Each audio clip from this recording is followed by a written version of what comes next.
Ich, me, san, chi, hajime. Ladies and gentlemen, welcome to the video. We're going to be looking at 5 rules for being more mentally positive. Not just more mental, but more mentally positive. Rule number 1, and I think it's easy to get knocked out of this, is that it should be you focused. So the locus of control should be internal rather than external.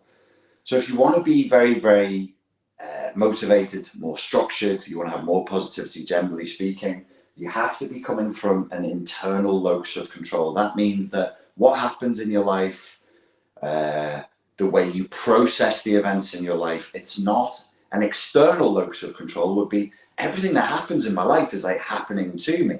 The internal locus of control is a much tougher philosophy, because you're like, well, if this is happening, I must be at least partly to blame, because if you're partly to blame, you're responsible. You want to be in a position of responsibility because that's just a more powerful place to be. You also want to be focused on, oh no, you can't say that. That's narcissistic, because now I'm saying you have to be focused on what you want. The simple fact is that human beings are goal orientated. We focus on the things we want and then we move towards them. You can't you can't be motivated and moving towards things if you haven't got a sense of what it is that you want.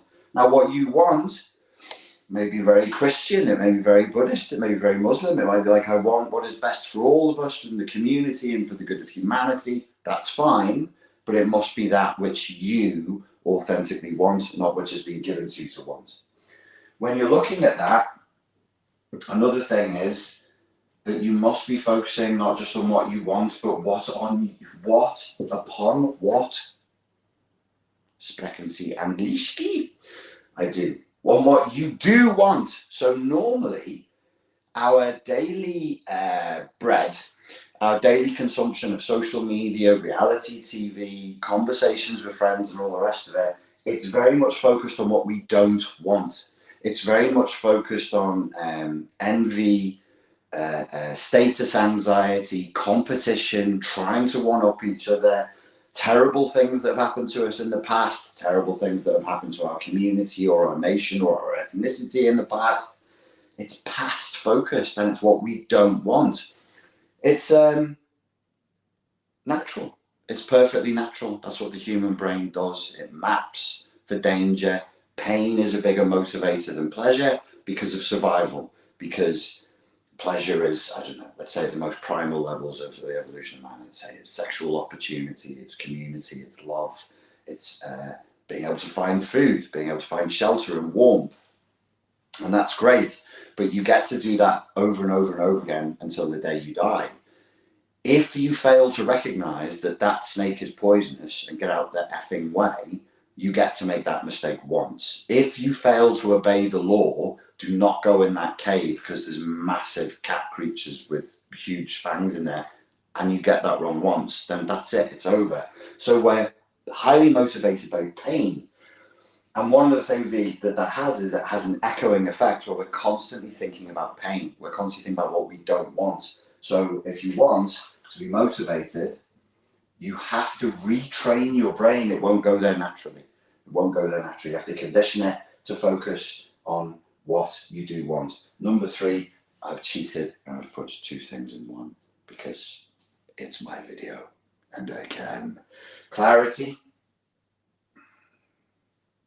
and repetition. So you want to have a very, very clear image of what it is that you are moving towards. You want to be focused on that repeatedly. You want to be focused on that a lot. That clarity of vision is the thing that will pull you forwards. If you notice, when you feel demotivated or you feel lazy or you don't feel like doing something, feel. So feel is either emotion or it's in the soma, it's in the body. It's either a body experience of, ugh, I don't want to, and or it's an emotional experience of, I don't want to do that. So when we have clarity of what we're moving towards, we're pushing through those feelings. The repetition element is important because it's a skill, it's a strength, it must develop over time. If you want to stay motivated, this one is extremely important. The more self-sufficient and self-disciplined you become, the more motivated you will feel. Motivation is kind of like a mental positivity, and being forward focused and focused on the future is a muscle. It must be worked, and it must be worked in resistance. You know, when you lift a weight, you're resisting gravity, or you're resisting the weight itself. That, and it kind of sucks. You have to push against it to develop that muscle. The self-sufficiency is not in getting others to do things for you, but it's in training yourself to go, no, if this is happening and I don't like it and I don't want this to happen anymore, where do the changes need to come? Oh, the government should fix this. I'll create a social activism group and they'll fix it. Well, somebody somewhere out there in the external locus of control will do this for me. No. If it's happening to me and I don't like it, it's my responsibility. Oh, I blame her, I blame him, this, but you know, for what? What's that going to do? No, it has to be down to me. It has to be down to me. The fifth thing is community. Community. Be aware. This includes anyone or anything or any content that gets access to your brain, because the modern day version of community includes social media posts and books and podcasts and all the rest of it, because these people become at the less evolved levels of our brains. We think that is our community. If you're always listening to a certain podcast or always listening to a certain person, or you're often listening to me, I kind of become part of your internalized community. If you want positivity, you have to have a positive, success-focused, self-sufficient, focused on what you do want, with a lot of clarity and a lot of repetition, content, ambience, people like that. You want people like that around you if you want to become more mentally positive. Okay, this is to let you know we have a new 30-day challenge. It is not like the other 30-day challenges. This 30-day challenge is the forward-focused 30-day challenge. And what we're going to be doing is we're going to teach you how to implement all of these things in your life. Just let me talk to you about this very, very briefly, and then I will take some questions. Well, that's a shitty array. Oh, swearing. Ah! Can I edit that? Yes, I can. Okay. If I don't edit this, just put it in the comments, like, you've got to edit. What's the timestamp on that swearing? YouTube can throttle you down if you swear, you see. I like swearing, but YouTube doesn't enjoy it. So with the 30-day challenges in the past, what we've done is I've tried to take you through a way of overcoming CPTSD or narcissistic abuse. This 30-day challenge isn't going to be doing that at all. The 30-day challenge that we've got set up is totally forward focused. So what you are doing with it, it's going to be less triggering. It's going to be less pushing you towards therapeutic breakthrough and insight, and way, way more about developing the skill and the strength and conditioning you to look forward into the future, so that you're naturally and spontaneously focusing on what you do want, which, as it turns out, happens to be a really good way of developing boundaries. I didn't know this. I started doing this a few months ago, and there is no way on this earth that I could be called a codependent at this point. Now, you may remember at the beginning of this year, and even last year in 2022, I was doing videos and I was like, I know how to help you overcome CPTSD, codependency. I don't know what to do.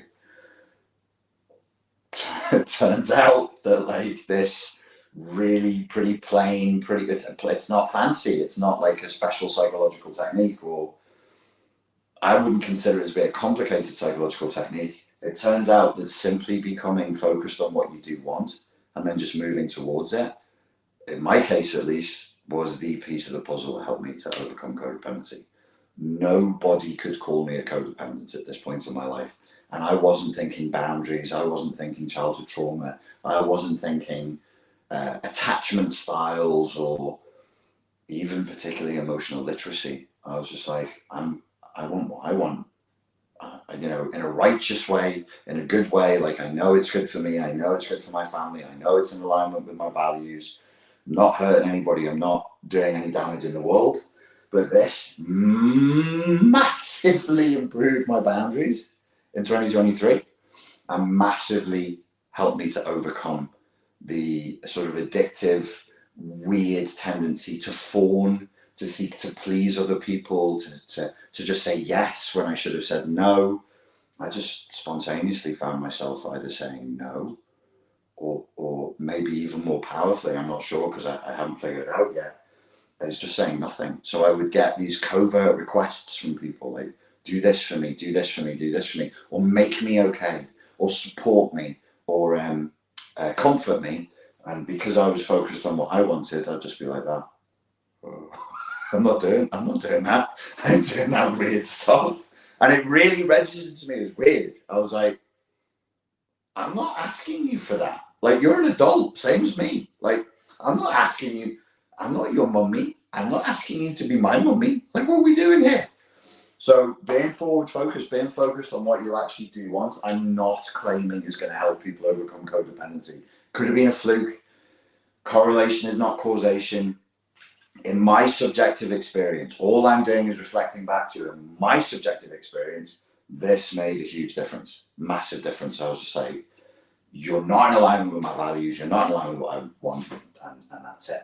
So what we're going to be doing for this is that it's not a ton of heavy, like you don't have to watch 25-minute long videos and then commit to a 40-minute exercise and, I don't know, get into an emotional state over something that happened with your mum 20 years ago. We're not doing that. On the Forward Focus course, you're going to be asked to do 5 things every day, 5 times a day. And to do those 5 things will take you 45 seconds. So it's a 5 times 5, as I've used before. Every time you do this will take you 45 seconds. There will be brief exercises there will be. There's actually the manual for the course is already done. So this time, it's not just me working on the course, it's me and 3 other people. We created a manual so we know exactly what we're going to do at different points in the course. This is the main thing you're focused on every day. There are audio hypnoses to listen to. There are a couple of meditations to do if you want to do them. And then the rest is brief written exercises that you share in the community. We're still doing the community. Because it's critical. Now, these things will not hurt you. It's not painful. There's no therapeutic intervention. But the consistency will be tough because life just gets in the way. So we're sharing in a community. That means every day, even if it's the last thing at night and you're in bed and you're just like, oh no, I have to log in. You just pull your phone out, click with your little digit. Yeah, okay. Oh, there's a written exercise to do. Read it. Okay, just type it out and do it. You don't have to take pictures of it. You don't have to do any of that on this course.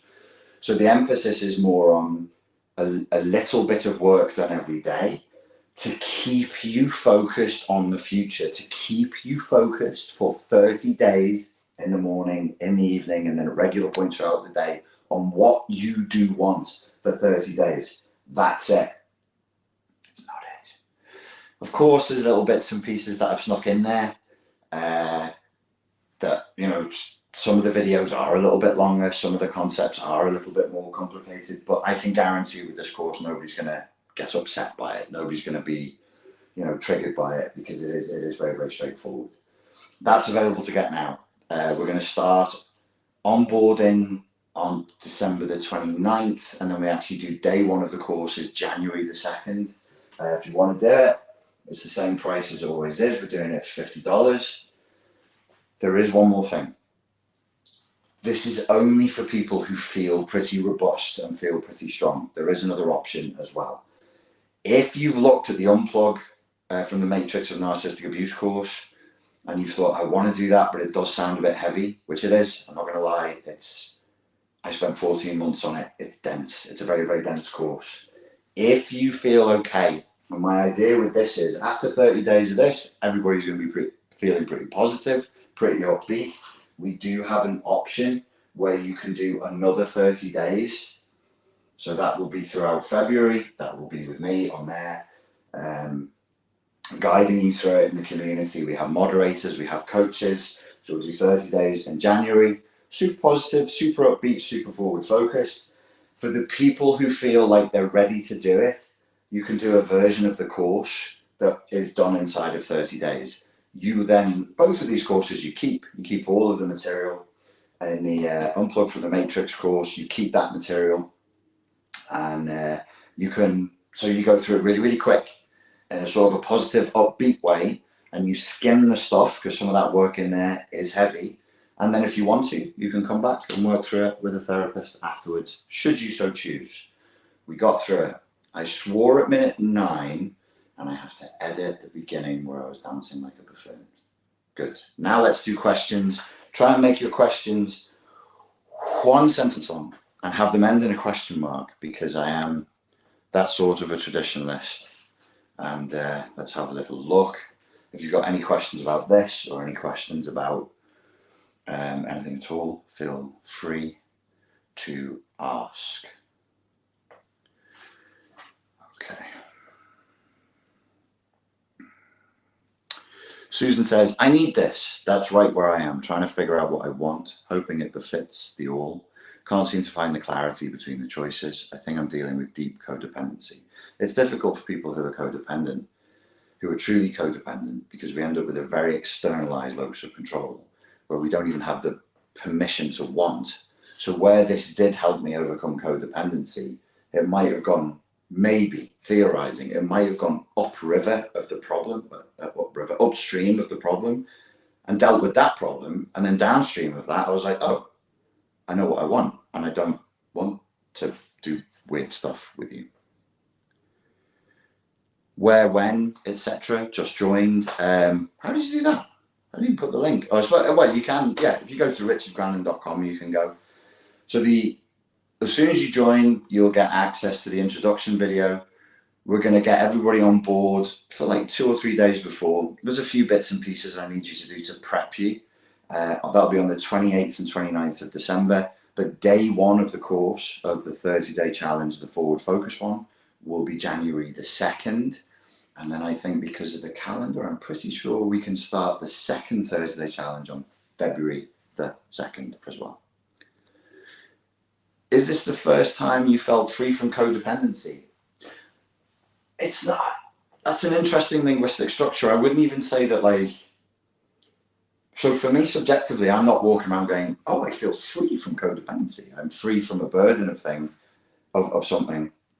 My subjective experience is more like there's stuff that I'm not doing that I otherwise would have done for other people to make everything okay, to be a peacekeeper, to be a phone responder, to be that,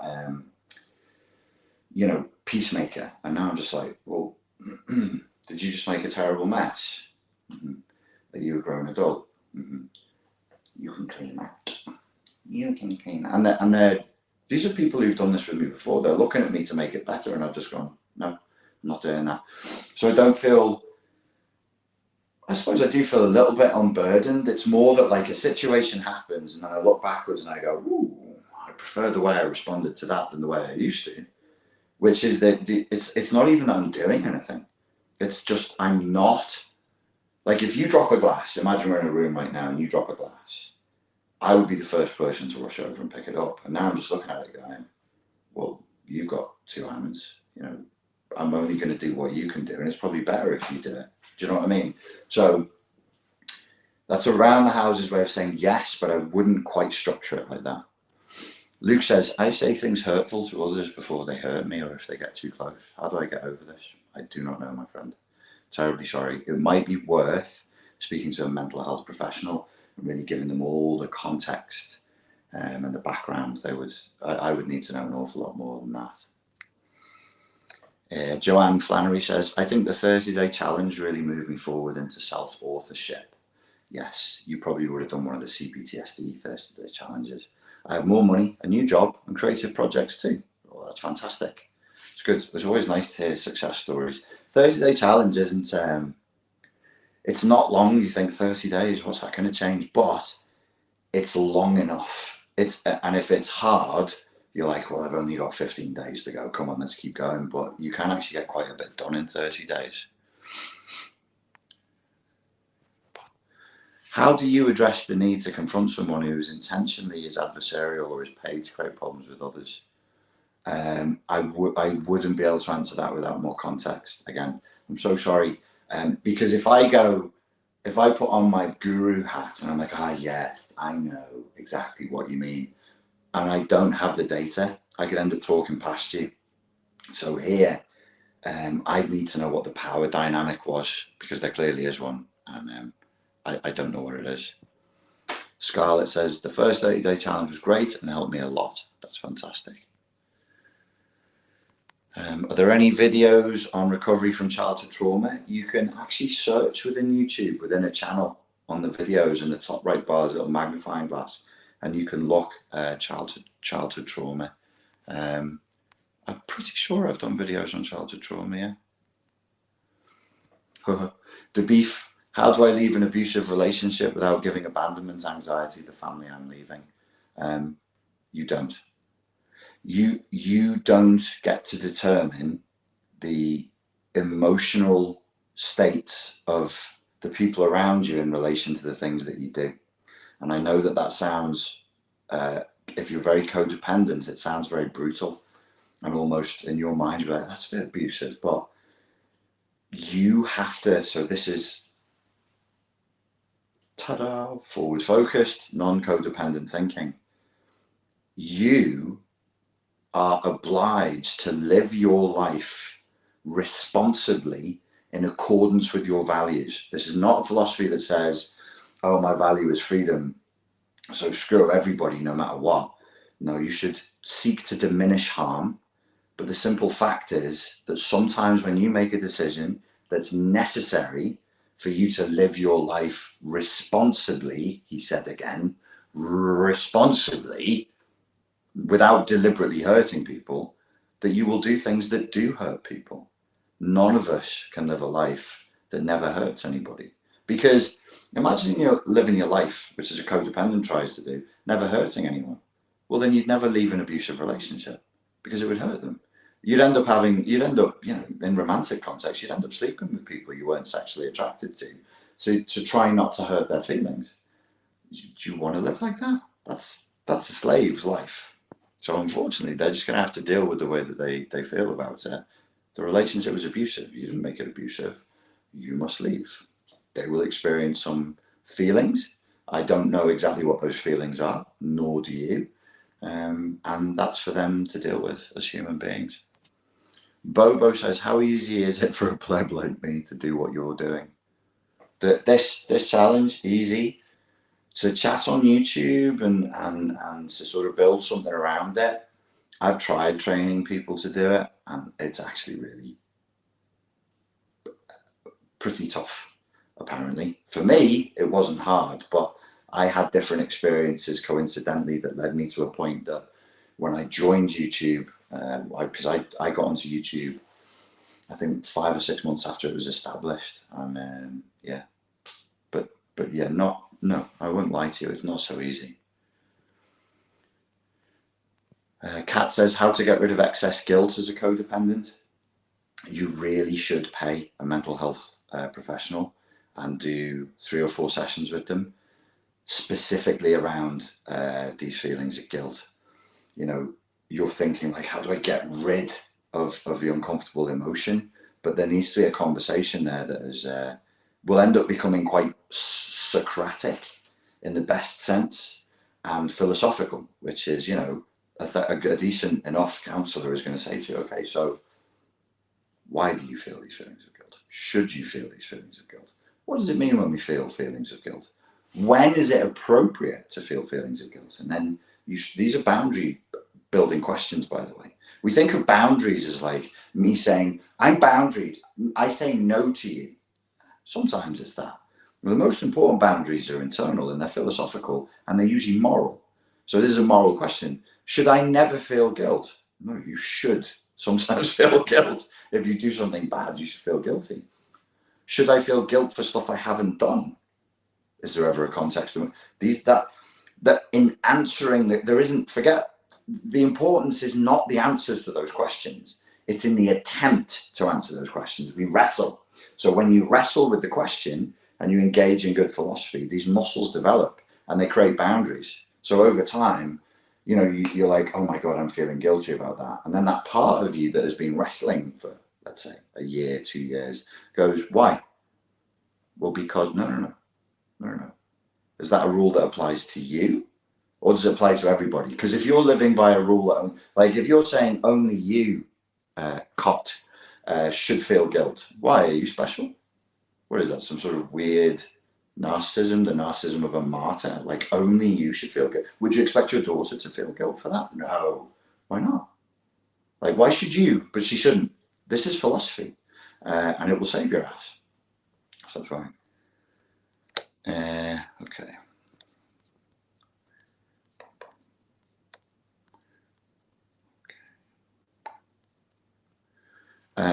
Chrissy Lee asks, will us codependents ever stop being attracted to narcissists? I was hoping to finish the video soon. That sounds like the beginning of an hour-long lecture. Well,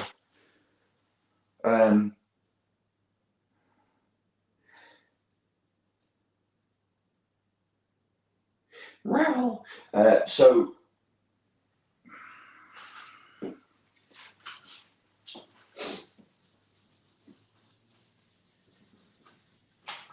they can't both have died. Oh, I'm using the shit one again. Do you know how much I love whiteboards? I am a big fan of note-taking and whiteboard usage.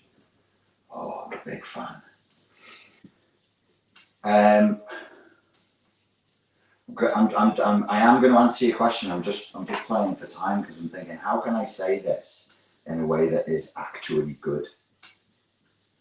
Right. So there isn't a clinical sort of entity called a codependent, but something like that seems to be happening. The closest thing that exists clinically is called dependent personality disorder. Let us return to myth and Ovid.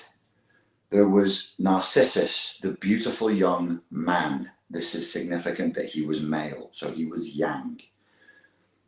He was a young Greek hunter and he was beautiful, and people approached him because they wanted him and they wanted to marry him, they wanted to be with him, and he was aloof and indifferent, and he sent them all away. Nobody was good enough for him. And then one day he sees his own reflection and he falls in love with it, and depending on the variations of the myth, within this myth is this Greek philosophical wisdom, he locks into a loving sort of gaze with his own reflection, and he cannot tear his face away. He's like, oh, that's so beautiful, and he dies there. And then in the different variations of the story, he dies and becomes the Narcissus flower. So you've got narcissism, which is yang, and then you've got echoism, which is yin. So Echo is a female. She's a nymph. We never really hear about her. We talk a lot about the guy, Narcissus. We don't hear an awful lot about Echo, the nymph. So Echo's a chatty wood nymph, and the king of all the gods, which I think is Zeus, likes to go to the woods, and he frolics with the wood nymphs. His wife, the queen of the goddesses, what's her name? Hera, I think, comes to the woods and says, where's my fella? I know he's here. Get him out here now, because she's a scouser in that story and nobody knows. Where's my fella? Get him out here now. And so the nymphs are in a bit of a panic and they send Echo. She's charming. She has a beautiful voice. She can sing. She tells jokes and she can talk fast. And she convinces Hera, the queen of the goddesses, he's not here. He was never here. We didn't see him today. And she's chatting, filling Hera's head with gas. And Zeus is like, thanks for that, babe. And then jumps out the back door of the forest and gets away. The Queen of the Goddesses figures this out and she's furious. Echo has deceived her. So she gets up now. Echo is a nymph. She has a beautiful voice and she is a woman. Narcissus is a man. Echo is feminine.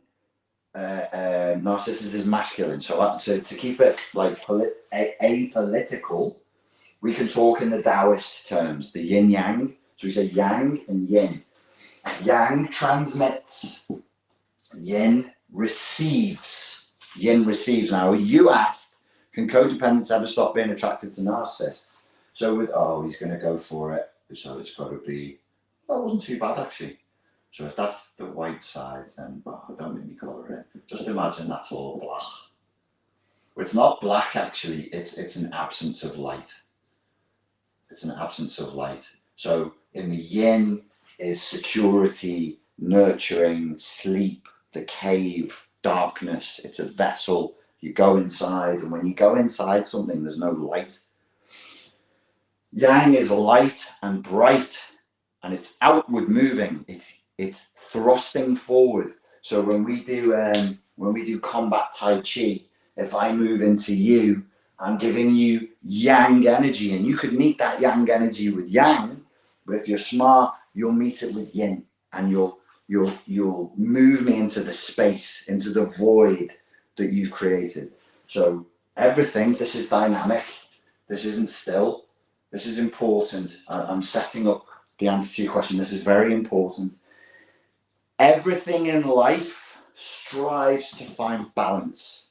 It's alive. It moves. When it stops, back to the Greek myth, when it stops, it's dead. They're dead. They're stopped. What are they doing? Their own face, their own reflection. They can't move. Now, Echo had a voice. She had a voice, and she misused her voice, and she tricked a goddess. And that voice was taken away from her. Echo's punishment, I'm pretty sure it was Hera. She said, right, smart ass, you'll never have a voice again. You'll never speak again, except the last few words that somebody else says.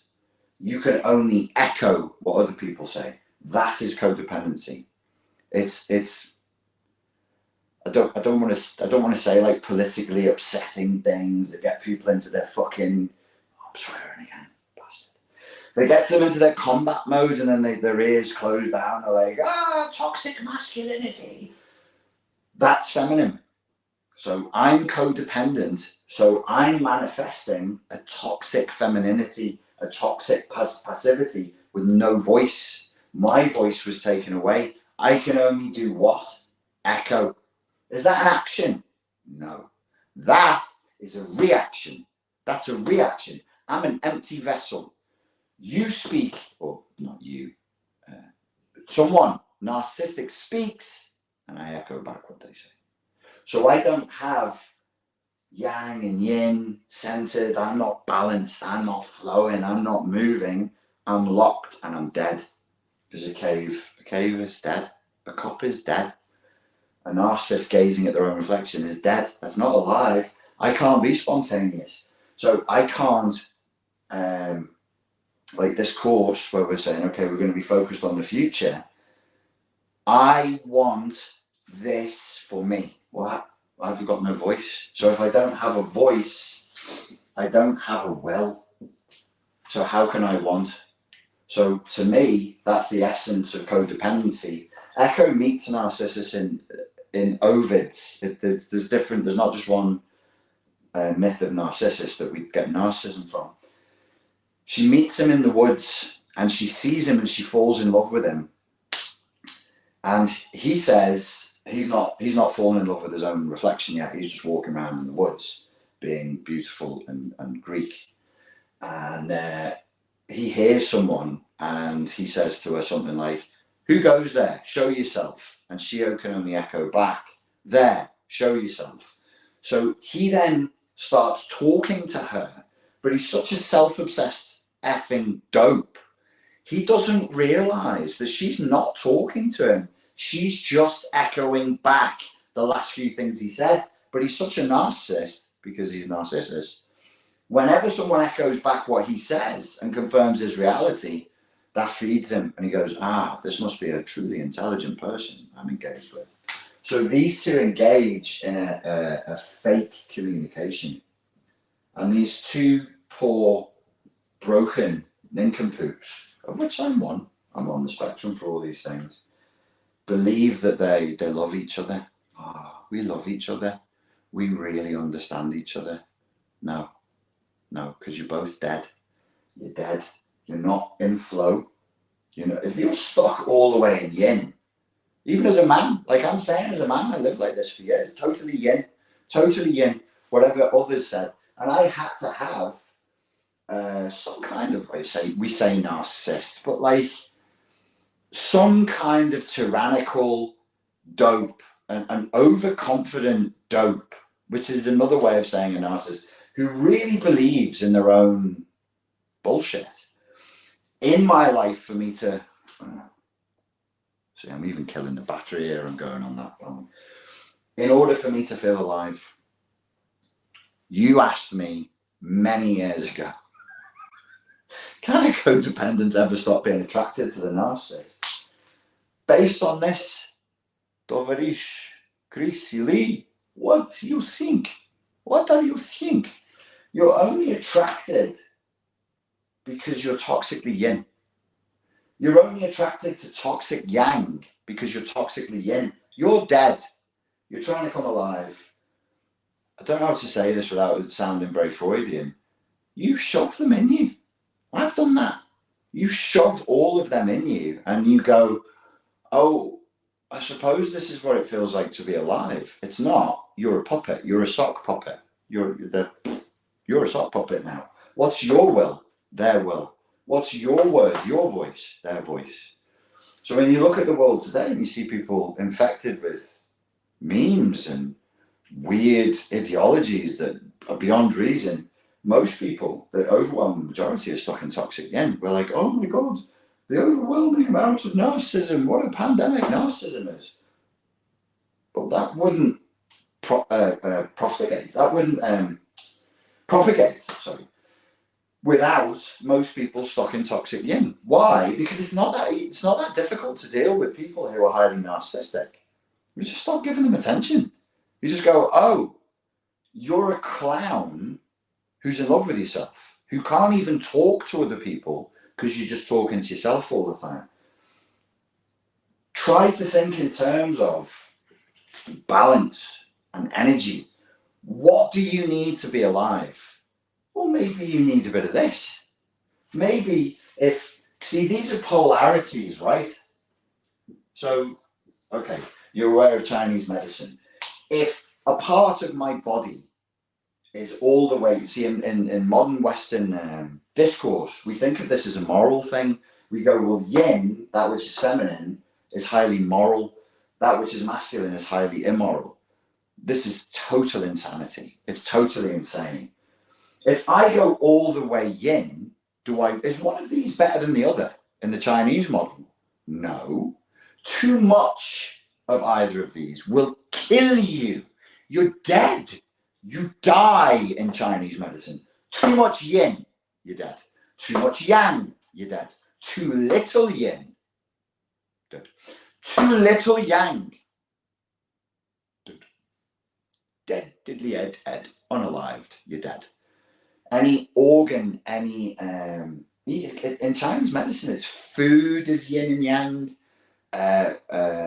Drinks have yin and yang. Like if you've been around Chinese people who are into this and you have a certain condition, they'll be like, you need this because the condition you're in is your lungs have gone into yin and you have to. It doesn't matter whether it's real or not. It's a fascinating model to apply to the narcissism codependent dynamic. You must be here.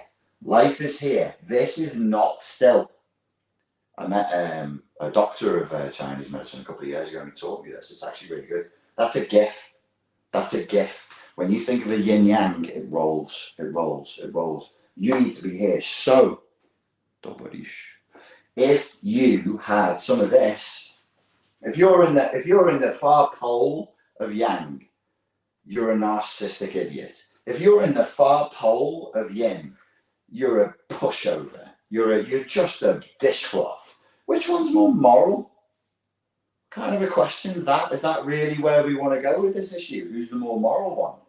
Who's more alive? Neither. They're both dead.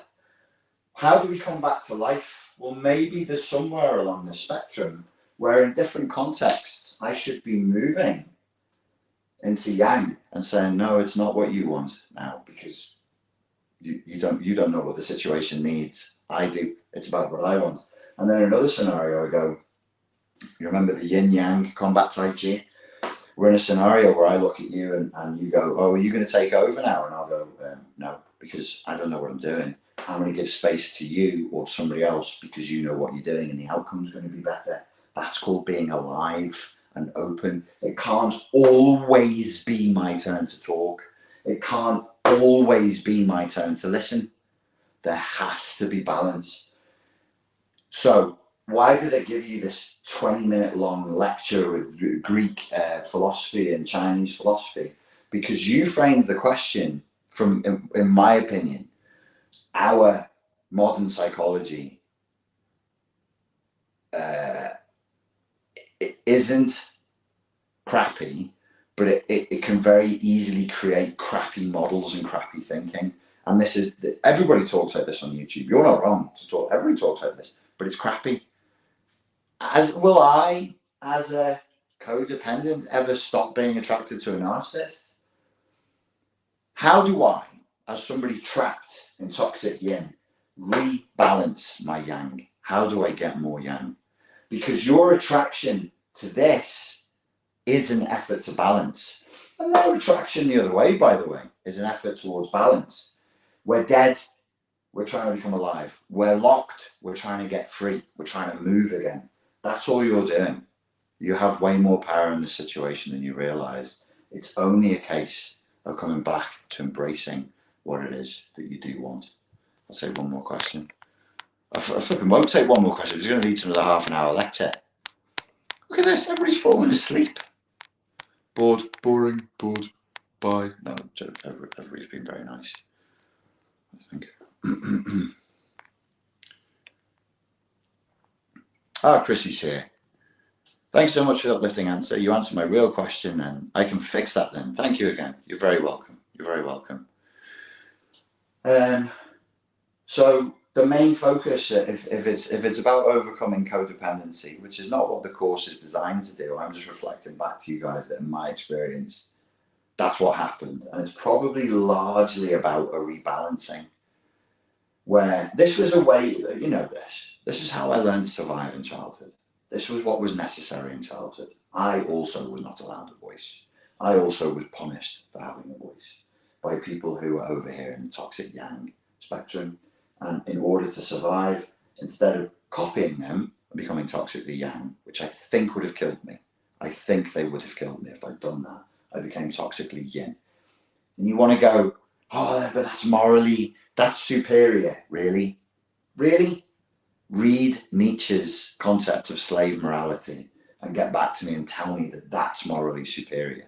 I believed it for years. I was like, oh, this is the Buddhist way. It's egoless. This is Christian mysticism. I want what others want. I want to be sacrificial. Do you really? Or is that just a nice little story you're telling yourself? Isn't this highly manipulative? Isn't this, I mean, really, do you have the right? You've been given the gift of life to negate your own life and to live as a ghost at the behest of others. Not, and you're living at the behest of other flipping idiots. Oh, I think I've got loads to say and I'm a very important person. Look at my pee-pee. It should be called silly pee-pee personality. Look at my grand pee-pee. Listen to me now. Why? What are you saying? You know, look at you. Look at this, say to yourself. Humans worshipping humans in one massive wanky cult. I'm not into it, man. You guys might be. I'm not a priest. I'm not here to teach you how to live. This is a dumb way to waste your time. Do it if you want. But I mean, show me the person that you follow Who should you follow? Who should you listen to? What fucking pleb with toe jam and smelly socks is going to teach me about life? Life should be teaching me. I need to go beyond the human. You need to go beyond. You're looking at other humans. I did an interview recently and it was off the cuff. I'd had quite a lot of coffee that day and not much sleep. It was really good. I was like, we should stop looking at each other all the time. Because, and I said to the guy who was interviewing me, if you love me, what do you love? If you love me, but you don't love God, you don't love community, you don't love art, you don't love philosophy, you don't love literature, the only love in your life you have is me. You're loving down, aren't you? Ooh, big pee-pee. I'm glad I did this video, and I'm glad I said that several times, loud enough for the neighbours downstairs to hear. Big pee-pee. Don't listen to people like this. This is no way to live. It's no way to live. They don't really know anything. They're just blagging. Everybody's blagging. Oh, but my president's coming soon. Okay. So you can worship his big pee-pee then. Right, I'm not doing any more. We've got, what's it called? Thursday challenge. I'll post a link underneath this video. It's a forward-focused challenge that's there to get you into a more positive mindset moving into the future. It's not designed to overcome codependency. For me in my own life, when I started focusing more on what I wanted and made a committed effort towards that, all the codependent elements in me seemed to dry up. As I said, at the beginning of this year, I was like, I think I'm a codependent for life. At the end of this year, it would be laughable to suggest that I'm a codependent. Laughable. And the only thing I did was that. I just got into, what do I want? What am I focused on? How do I have a voice? How do I also say, I'd like this, please. I want to move in this direction, please. That's all I did. So yeah. Ladies and gentlemen, thank you very much for your time and for your attention. And I look forward to speaking to you again very soon. Have a pleasant Christmas also.